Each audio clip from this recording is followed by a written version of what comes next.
An illustrated armchair heritage walk around Woodthorpe Grange Park. The core of the Woodthorpe estate was marked out in 1609 Crown Survey map of Sherwood Forest as an enclosed field that was occupied by George Hutchinson, a freeholder of the land. Sherwood is built on land that was originally the southern tip of the ancient Sherwood Forest. Until the 18th century, it was open common land used by the people of Nottingham for grazing animals. People considered it difficult and even dangerous to cross the open space of Nottingham Links, the area now known as the Forest, because of the rough, unmade roads bordered by dense vegetation that made it a lurking place for all sorts of undesirable folks. To begin to describe Woodthorpe Park's history, you first of all have to compare it to Nottingham Forest's recreation ground and the Arboretum, which was one of the original areas in Nottingham to be protected in perpetuity by the 1845 Nottingham Enclosure Act, which set aside some 80 acres or 32 hectares for public recreational use. Unlike the Forest Recreation Ground or the Arboretum's heritage, Woodthorpe Grange Park's heritage lies in one of Nottingham's primary industries, brickmaking, through the Nottingham Patient Brick Company and the expansion of Britain's railway network with the construction of the Nottingham Suburban Railway. The brickworks, the railway, and ultimately the 52 acres we know of today, like the Forest Recreation Ground, the Woodthorpe estate began 53 years earlier in 1792 and the enclosure of Basford. This was when land lot 188 was allotted by the Enclosure Commissioners of Basford, as Sherwood and Mapley came under the parish of Basford, to Henry Cavendish, Esquire, the 6th Duke of Devonshire, for tithes, and in the same area William Rawson and William Dams were allotted land lots 189 and 190 respectively. As you can see from the image on this particular slide, you've got the 6th Duke of Devonshire was known as the Bachelor Duke, as he never married, and on his death at Hardwick Hall in 1858 he was succeeded as the Duke of Devonshire by his first cousin, once removed, William Cavendish, the 2nd Earl of Burlington. This is why in Sherwood you see street names with Hardwick, Burlington and Cavendish, as they're all associated with the Duke of Devonshire. The enclosure of Sherwood and Mapley, when it came into force, meant that all the land bounded by the present-day Redcliffe Road, Mansfield Road, Private Road and Woodborough Road. In all, the Enclosure Act simply meant the extinction of common rights where people held over farmland and commons of the parish, the abolition of scattered holdings in the open fields, and reallocation of holdings in compact blocks, accompanied usually by the physical separation of the newly created fields and enclosures, by the erection of fences, hedges or stone walls. Thereafter the lands so enclosed were held in severity, that is, they were reserved for the sole use of the individual owners or their tenants.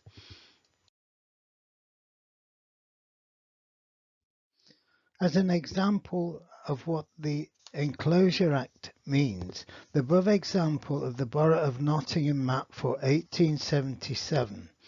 Look for Scout Lane, which is now Woodthorpe Drive, and you will see how the land has been divided up into smaller portions, or as referred to by the Enclosure Commissioners as parcels.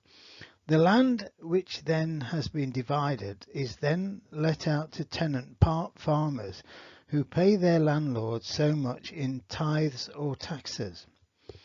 It was, of course, in 1877 that the borough of Nottingham was extended to include Basford, Brewhouse Yard, Bulwell, Radford, Stenton, Standard Hill and parts of the parishes of West Bridgford, Carlton and North Wilford. What we know as today's Woodthorpe Grange Park began as a 52-acre farm of grass and arable land bordered by Mansfield Road and Scout Lane or Woodthorpe Drive, and was owned by a fellow called Alfred Pogson, who in May 1871 put the land up for sale at an auction, where the auctioneer, William Whitehead, produced a sketch map of the area on which it was strongly suggested a 50-foot wide road should be built from Mansfield Road right through the heart of what is now Woodthorpe Park. This road was to serve the many villas which would have been built on the site. Fortunately, the houses were never built. 1874 to 1889. Woodthorpe Grange's first occupant, Henry Ashwell. John Thackeray of Arno Vale House, who purchased the land in 1871, a short time later sold it on to Henry Ashwell, a master bleacher, who owned the factories on Radford Road in the new Basford area of Nottingham. Ashwell bought the land in order to create his own estate, complete with a private house, Woodthorpe Grange, which was built in 1874, and lived in it with his wife Sarah and two daughters, Mary and Frances, along with two nieces and 4 servants. We now move to our next location, the Dell Gardens.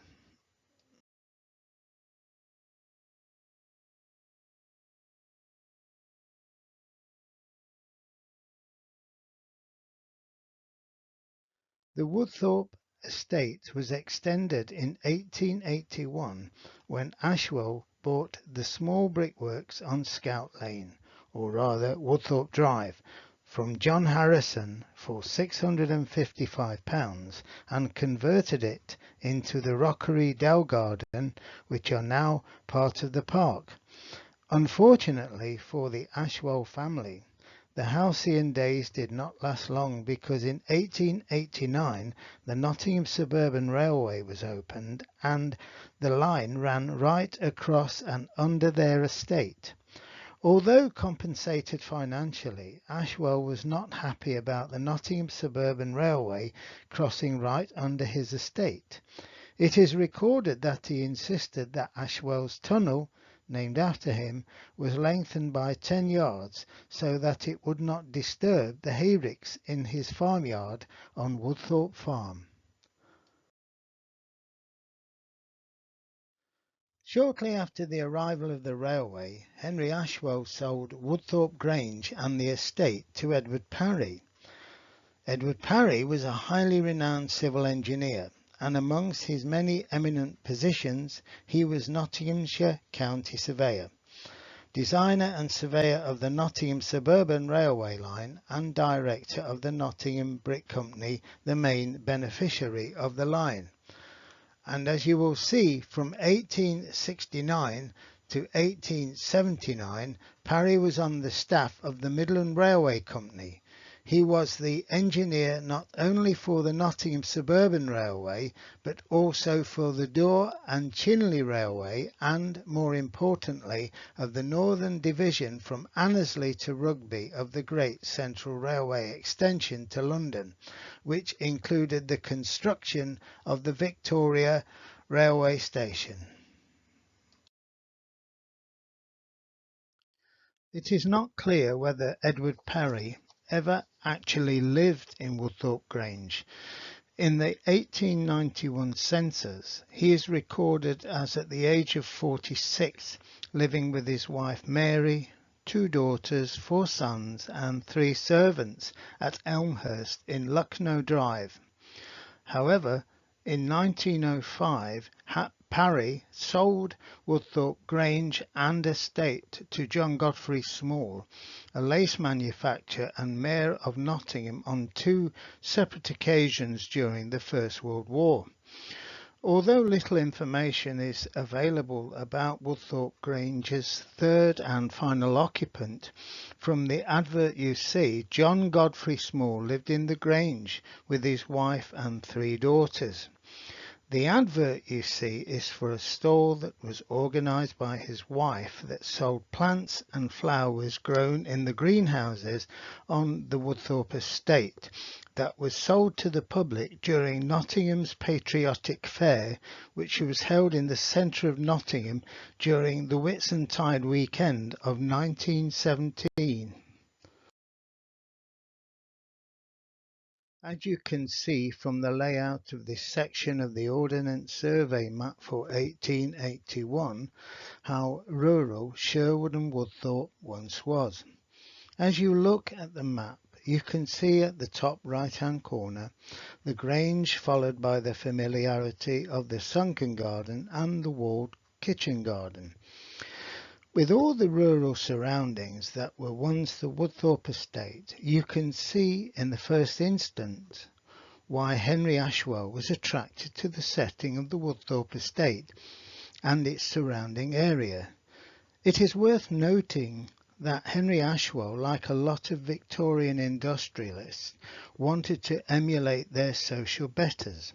In other words, to emulate people like the many generations of the Lords Middleton who lived in Woollerton Hall, who owned acres of land that eventually was sold off and became private and council housing estate, and that which remains as a green open space, the more familiar Woollerton Park, which was opened in 1926. 4 years after Woodthorpe Park was opened on the 1st of June 1922. When compared to the Ordnance Survey map for 1881, you can see in the space of just 18 years how much the area of Sherwood, Woodthorpe and parts of Mapley had changed. In this example, you can see how, since the construction of the railway and its opening in 1889, it had changed the whole area, and how you can see the beginnings of the familiarity of the area we know of today. Apart from the familiarity with the mapped out area of the Grange and the gardens on the right hand side of the map, on the left hand side you can see mapped out the driveway from Mansfield Road, the entrance to the Woodthorpe Estates, which of course is still there to this day.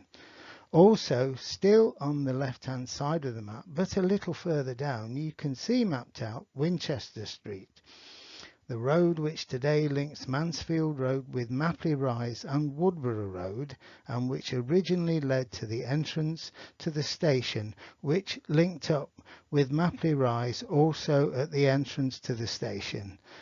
The one notable thing you see on the map is the spur on the line just before the station, which was a rope or cabled line that led to the Mapley Brickworks, where trucks either ascending or descending the line went under a bridge, which is now Sherwood Vale. We now move to our next location, which is the train sculpture.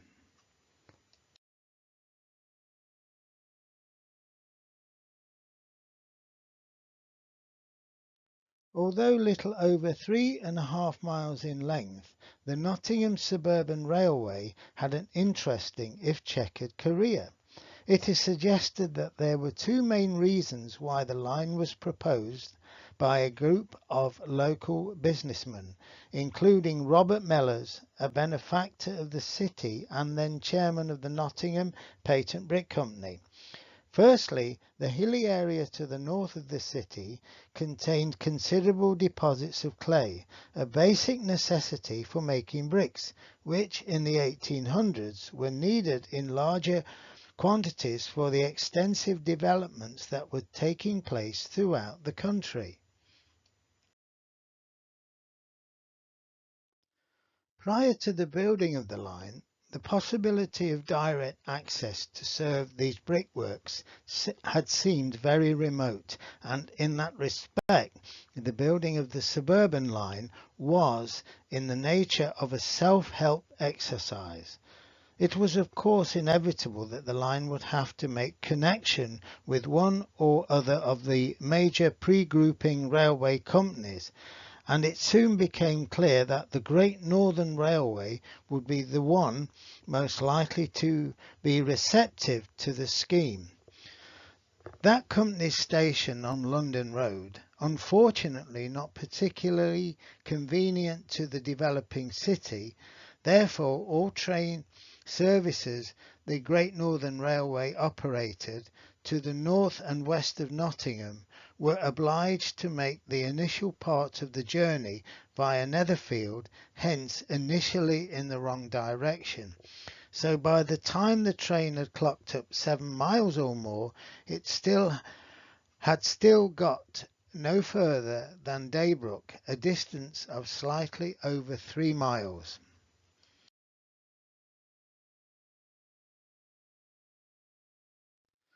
From 1889 until 1900, the line enjoyed its heyday and was certainly at its busiest.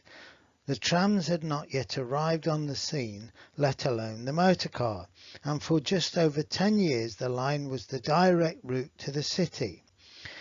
With the opening of the Nottingham Victoria station in 1900, and only 11 years after being open for traffic, the Nottingham Suburban Railway at a stroke lost most of its importance, and from then on no fewer stopping passenger trains used the line on account of the direct route to Basford afforded by the Great Central Line and the junctions at Bagthorpe. The electric tram appeared in Nottingham in 1901, and one of the first routes in operation was from a point close to Sherwood Station and running past the new Nottingham Victoria Railway Station. Therefore, partly as a wartime measure, on the 13th of July 1916 the 3 stations were closed, and thereafter in terms of passenger services the line was merely a shortcut until the end came for the Lean Valley trains in 1931. Goods traffic on the suburban line was generated by 3 short branches, 2 brickworks, one of them being the top of a ropework inclines, together with local traffic received at and dispatched from goods yards at Thornywood and St Answell.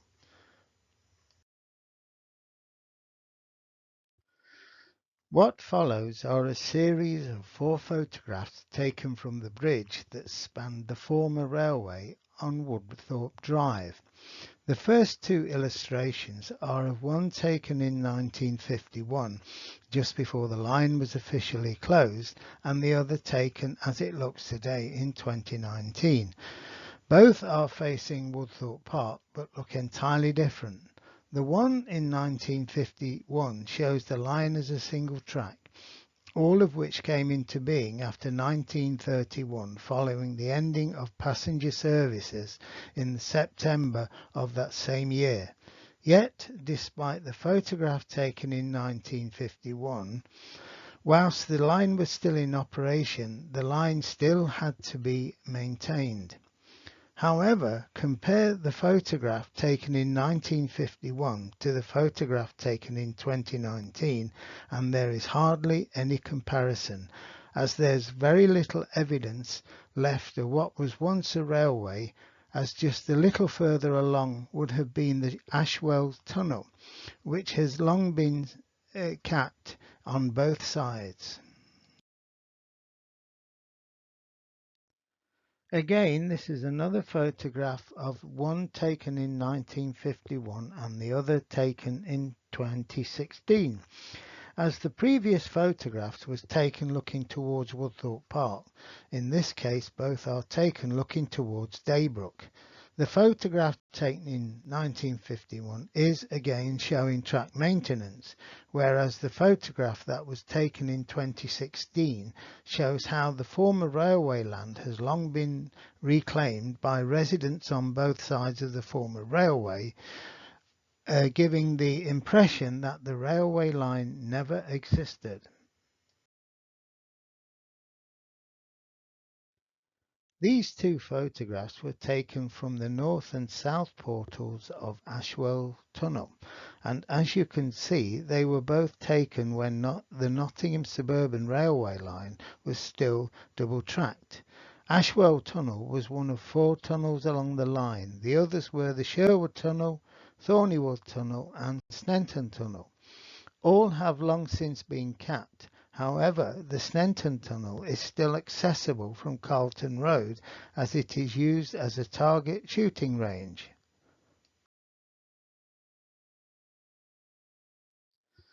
A panoramic photograph taken of Sherwood Station in its double-track heydays.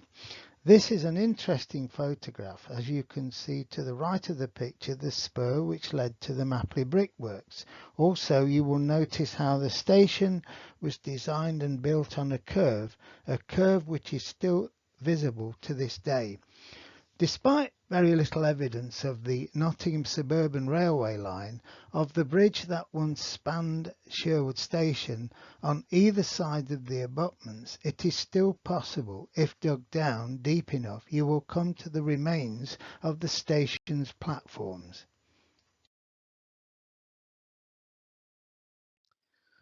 February 9th 1930. The Nottingham Suburban Railway line became a single track with only one passenger train using the line, which ceased to operate after the 14th of September 1931.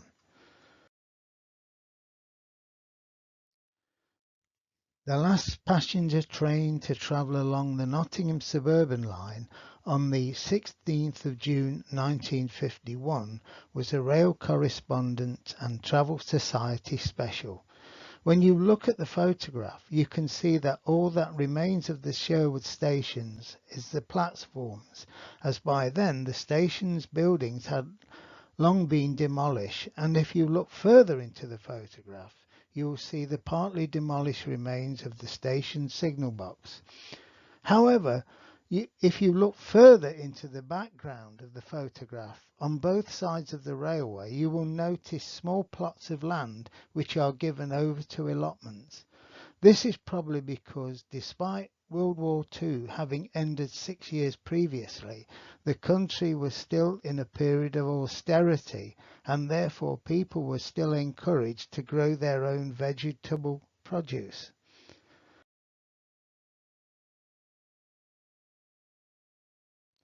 Two contrasting photographs of the mineral line that led to Mapley Brickworks. One taken in 1951 when it was still in use, and the other taken 56 years later in 2007. However, since 2007, the remains of the mineral line, like the rest of the Nottingham Suburban line, the land has since been reclaimed.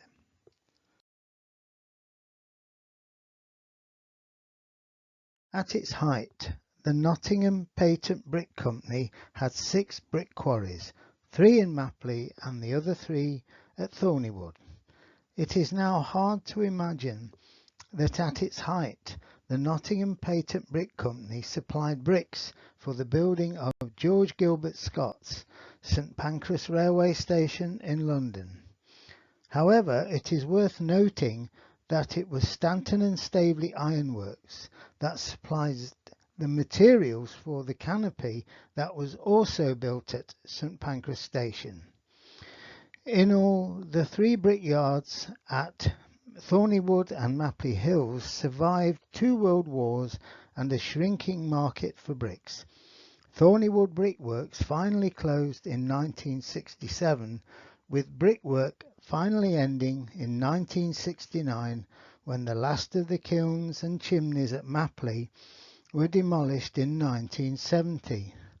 Finally, the brick kiln you see in this illustration is roughly where today's Aldi supermarket on Woodthorpe Road now stands. In this image, you see through construction machinery the landscaping of the ground in the immediate area for what became a car park that is mostly used by dog walkers. The only reminder in this photograph that it was once a railway station was the station master's house, which in this image is still occupied. It is interesting to note that there are still two former station masters' houses that are still standing and occupied as a reminder that there was once a railway, and that is the station master's house at the former Wells Road and Thornywood station. In this image, apart from the construction of Woodthorpe and Winchester Court flats, you can see how the garages have been built. Like the former Sherwood station was built on a bend, so too were the garages, as they were built on what was the original trackbed.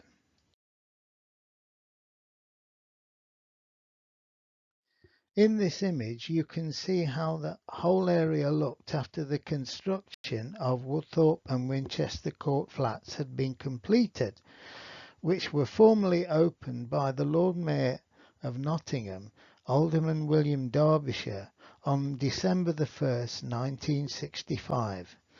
In this image, you will see another example of how the garages were constructed following the original curve, which was the trackbed of the former railway.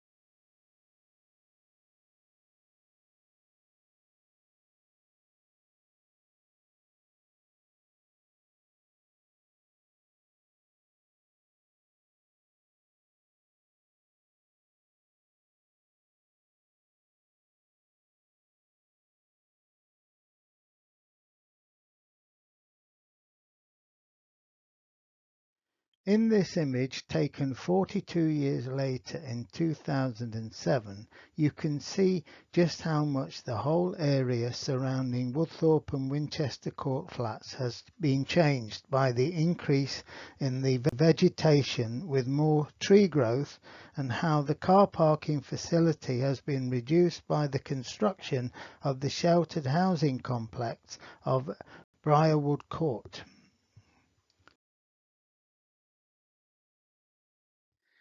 In this image, taken 16 years later in 2023, you can see how much the whole area surrounding Woodthorpe and Winchester Court flats has changed yet again, most notably by the renovation of the Woodthorpe and Winchester Court flats that took place between 2017 and 2019. Follow me to the site of where Woodthorpe Farm cottage and barn once stood.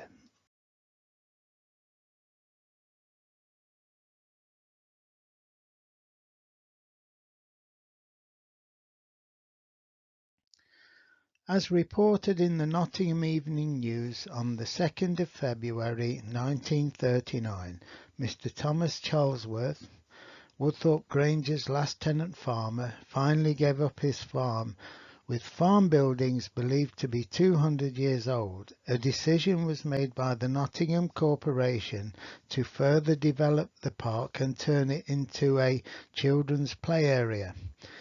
Apart from having farmed on the site for 15 years, for 36 years Mr. Charlesworth was employed at the Nottingham Gas Department, and of those 15 years as a tenant farmer, for 10 years he was assisted by his 88-year-old father-in-law, Mr. Jasper Kinsey. In the same report, Mr. Charlesworth went on to reminisce when 50 years ago, the farm, then under the ownership of Mr. Frederick Shacklock, extended for 65 acres and Woodthorpe Grange being built. He then went on to say that the ownership of the farm had been passed on to the Nottingham Corporation. His job as a tenant farmer was greatly reduced to cutting hay and grazing the farm's livestock, which, as he concluded, has been further reduced to keeping a few pigs and hens.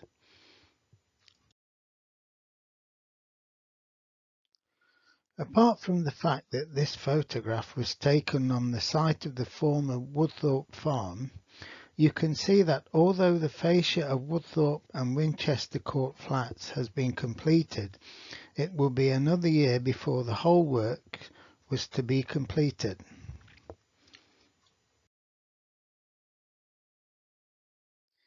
This is a wonderful example of how the driveway from the entrance on Mansfield Road to the Grange once looked.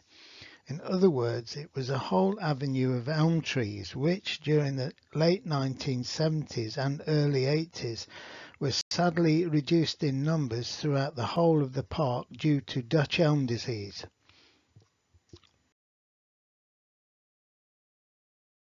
Although taken in 2007, the image you see is how the driveway from the entrance on Mansfield Road looks today. Gone are the elm trees of yesteryear, which have since been replaced with mainly trees of the ash and horse chestnut variety. World War II air raid shelter construction at the entrance to Woodthorpe Park on Mansfield Road. Although Nottingham was bombed only on 11 occasions and 179 people were killed and 350 injured, the worst raid occurred on the night of the 8th and 9th of May 1941, when 159 people, including 31 children, were killed and 274 were injured. August the 30th to the 31st, 1940. The first bombs fall in Nottingham on Fairbank Crescent off Hood Street and Sherwood Street. March the 14th, 1941. 12 bombs were dropped on the Ribblesdale Road area of Nottingham.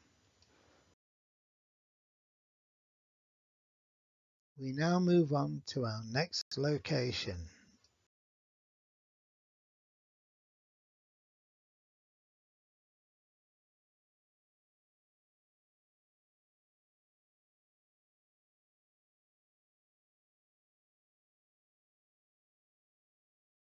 This image, which is entitled Environmental Changes on Woodthorpe Park, together with a further 8 images, show just how much the environment over the years has changed.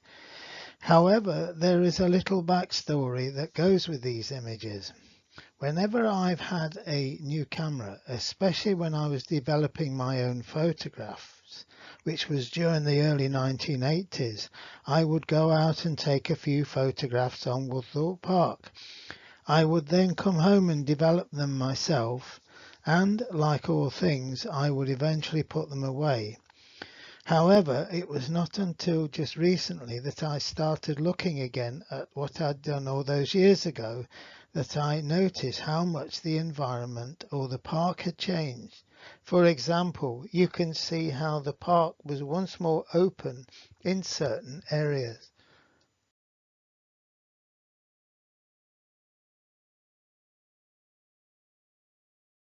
The same also applies to this image, which is another photograph taken in the early 1980s.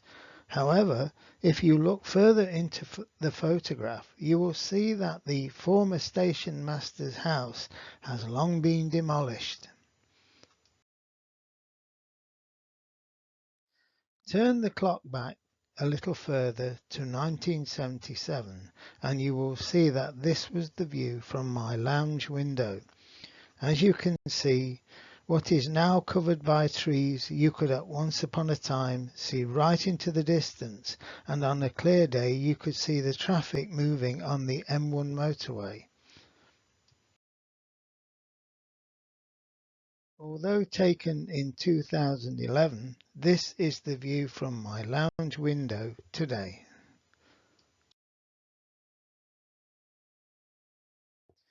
This photograph, taken of a perfect white winter's day, which just happened to be Christmas Day 1981, was taken at the top steps that lead into the back garden.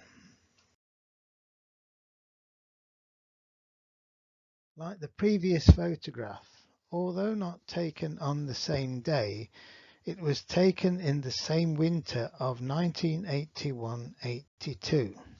However, despite it being two photographs joined together, what it shows is how open one side of the park was and, above all else, how many people were on the park enjoying the winter weather.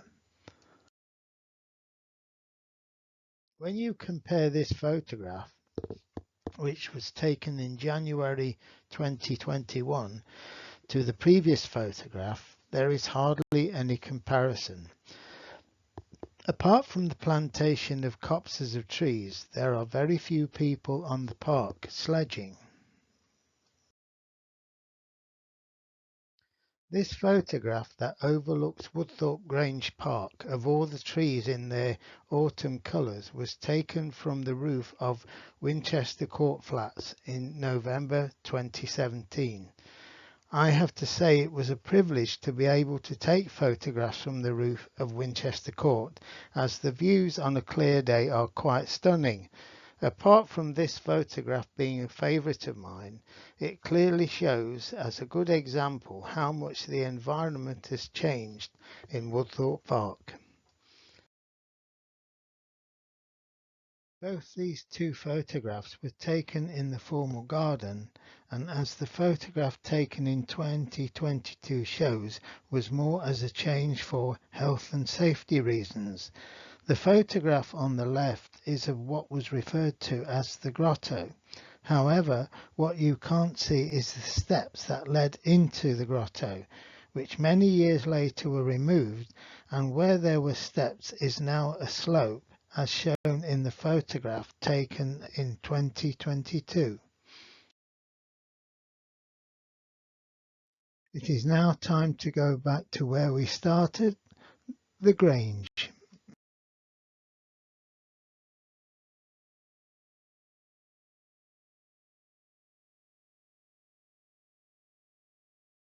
With a £10,000 donation from Sir Jesse Boot, the Nottingham Corporation purchased the whole of the 52-acre Woodthorpe estate in 1921 for £15,000, which included Woodthorpe Grange with carriage drives, conservatory, glasshouses, garage, stabling and a gardener and chauffeurs' cottages.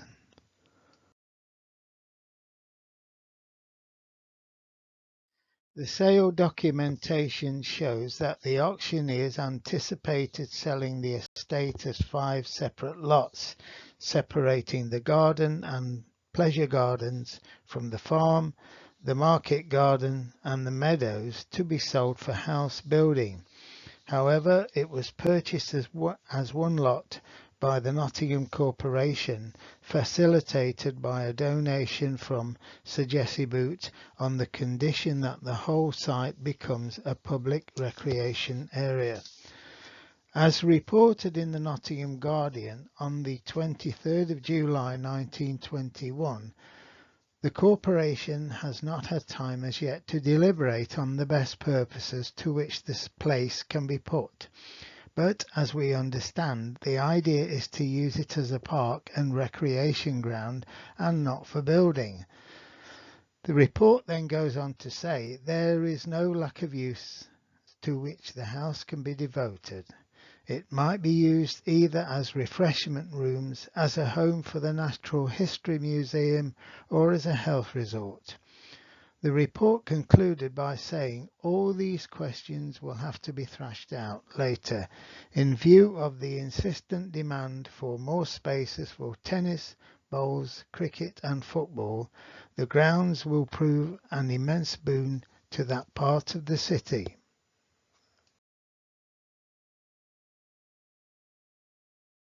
In celebration of the purchase of the site, a month later, on the 22nd of August, the Mayor of Nottingham, Alderman H. Bowles, and the Mayoress, Mrs. Bowles, gave a garden party which was held outside the Grange, and among the guests was Sir Jessie Boot, who in all gave £350,000, today worth over £14 million, which enabled the Nottingham Corporation to purchase not only the Woodthorpe estate but also Highfields Estate, the home of the University of Nottingham, and the parkland adjacent to what became the Victoria Embankment and Memorial Gardens.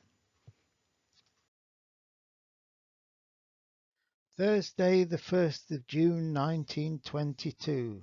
Woodthorpe Grange Park is formally opened by the Mayor of Nottingham, Councillor Frederick Berryman, and as reported in the Nottingham Evening Post for Friday, the 2nd of June 1922.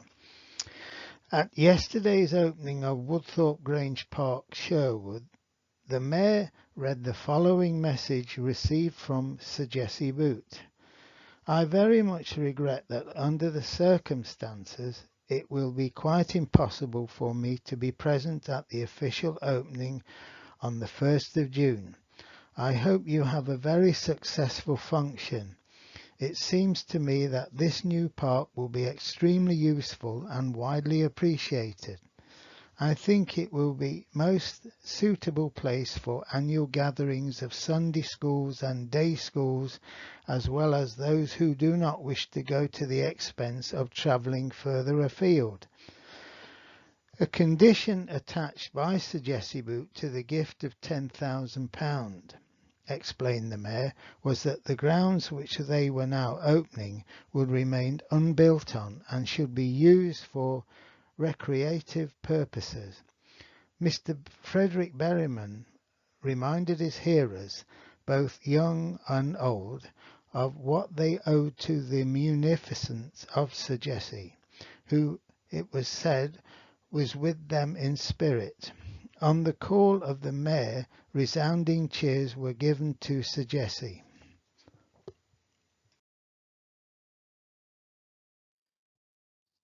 As with all historical images, photographs and film are shown in black and white or monochrome. We who look at these pictures are often left wondering what it would look like if they were able to see them in colour. So, with the aid of modern technology, here is the same photograph that was taken on the 1st of June 1922, now converted into colour.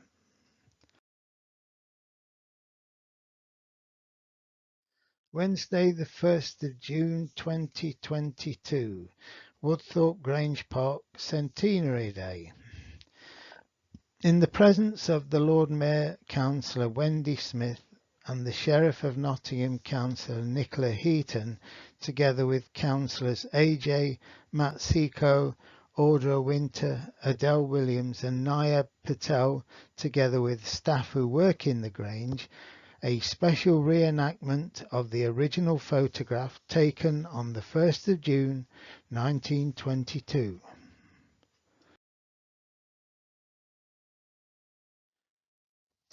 July 10th, 1928. King George V and Queen Mary visit Woodthorpe Park. Arriving in the city from Welbeck Abbey on Tuesday the 10th of July 1928, Their Majesties King George V and Queen Mary visited Woodthorpe Park. On entering, Their Majesties were met with an enthusiastic crowd of 17,000 children, who had all been transported by rail from various parts of Nottingham to Sherwood Station and Woodthorpe Park, where an open-air concert was held in honour of the royal visit. It was during the visit to Woodthorpe Park that King George, responding to a welcome speech by Mr. William Board, the town clerk, bestowed the title on Nottingham's Chief Magistrate, the title of Lord, thus entitling the Mayor of Nottingham to become the Lord Mayor of Nottingham, a title that was bestowed on Nottingham's first Lord Mayor, Alderman Edmund Huntsman.